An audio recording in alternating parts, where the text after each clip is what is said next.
Je vous reçois pour notamment Illumination à travers les textes sacrés qui vient de paraître chez Robert Laffont et je vais commencer tout de suite par une petite lecture. Un texte que vous avez mis en exergue.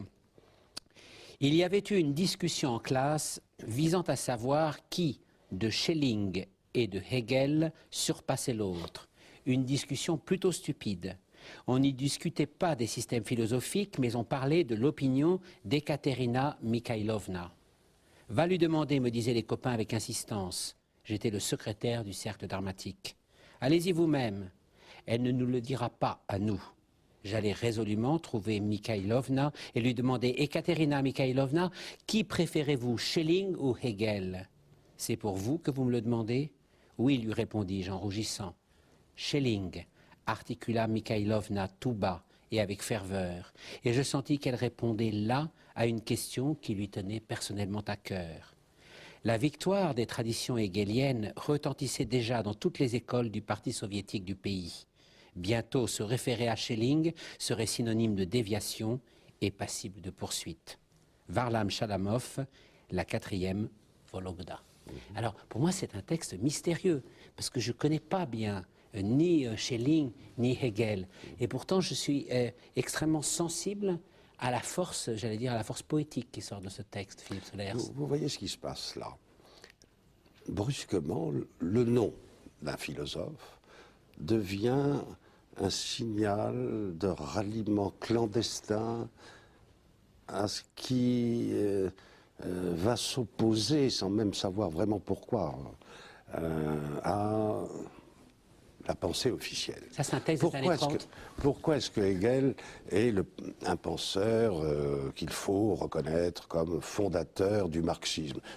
Du marxisme-léninisme. La pensée soviétique. En l'occurrence, du stalinisme. En l'occurrence, déjà, du goulag, des déportations de masse. C'est les années 30, ce texte. Oui, absolument. Hein, oui. Donc, Shalamov sait de quoi il parle, puisqu'il est... Ça, je connais. Donc, pourquoi Hegel? Parce que Marx a dit que Hegel était le penseur fondamental. Simplement, il avait mis la dialectique à l'envers. Il suffisait de la renverser pour trouver le matérialisme. Ça marcherait très bien. Oui. Voilà. Et évidemment qu'il y avait une polémique à l'époque de Hegel et Schelling. Nous sommes au début du 19e siècle, là où les pensées probablement essentielles sont en train de se formuler pour l'avenir de la planète, carrément. Oui. Hein. Et donc, et pour le 20e siècle notamment. Oui, avec tout ce que ça comporte. Et donc, Schelling s'oppose d'une certaine façon à Hegel. Pourquoi? Parce que c'est le philosophe de la nature. C'est quelqu'un qui donne à sa philosophie une portée que Hegel, pour dire les choses assez grossièrement, n'a pas d'un point de vue tout à fait abstrait. Donc, Schelling peut être considéré, si on fait l'histoire de la philosophie de façon scolaire, partisane, de propagande, c'est un penseur qui va être considéré comme marginal, s'étant égaré, par exemple, dans des considérations sur le fonctionnement interne de Dieu, sur la question du mal, justement, et du démoniaque, dans son traité de 1809 sur l'essence de la liberté humaine. Donc, mal vu. Alors, ça c'est intéressant, pourquoi? Parce que finalement, il y a des philosophes qui sont là pour être les emblèmes de la grande politique ou de la grande gestion de l'humanité. Alors, pour participer à la normalisation aussi.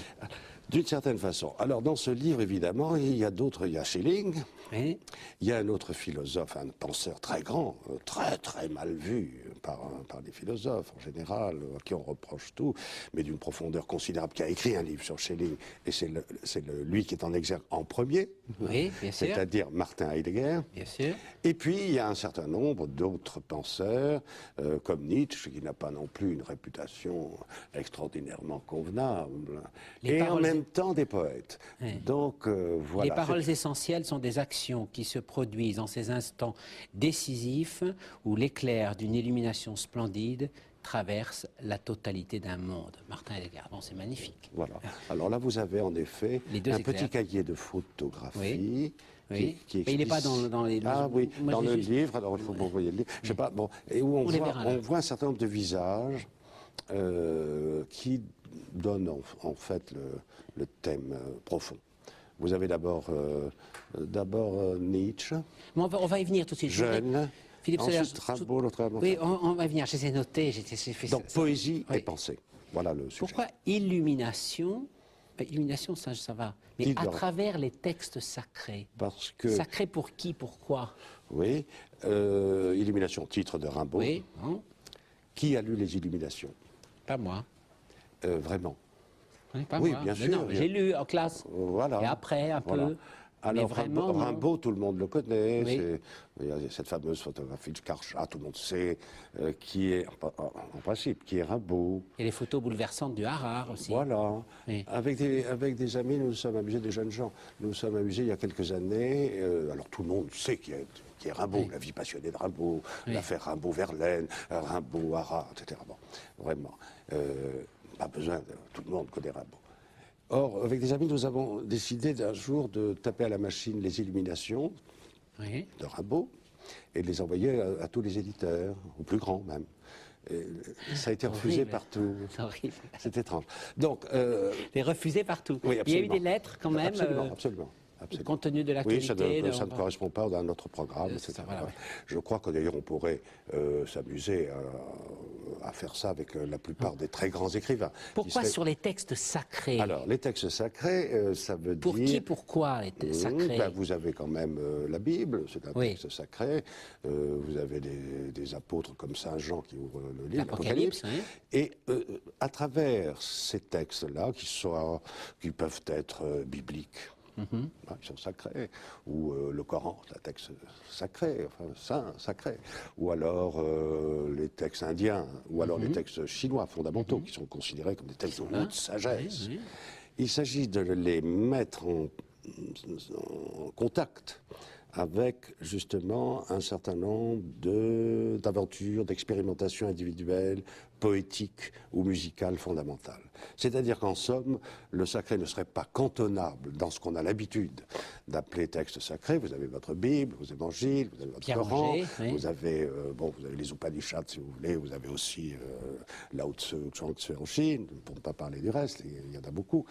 Eh bien, pour montrer qu'au fond, ce sacré n'est pas cantonable dans un coin de la bibliothèque, mais que si vous prenez les poètes si mal lus, ceux-là en tout cas, c'est-à-dire Rimbaud, Lautréamont, Hölderlin surtout, vous avez en effet une inspiration fondamentale qui sort de l'individu, en dehors de toute participation à une collectivité religieuse, à une histoire de cet ordre. Philippe Soler, est-ce qu'il Et donc, pourrait... illumination personnelle. Est-ce qu'il aurait pu y avoir des poètes américains?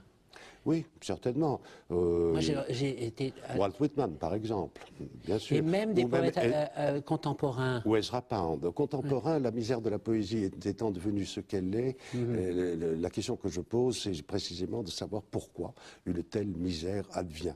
Alors, si une telle misère, qui peut être voulue, au fond, mais s'il y a misère de la poésie, de plus qui n'est pas trouvable dans les poèmes, bien sûr, il y a des tas de poètes avec des recueils de poèmes, des plaquettes de poèmes, les maisons d'édition en font encore un peu, mais on sait très bien que c'est considéré comme presque quelque chose qui disparaît.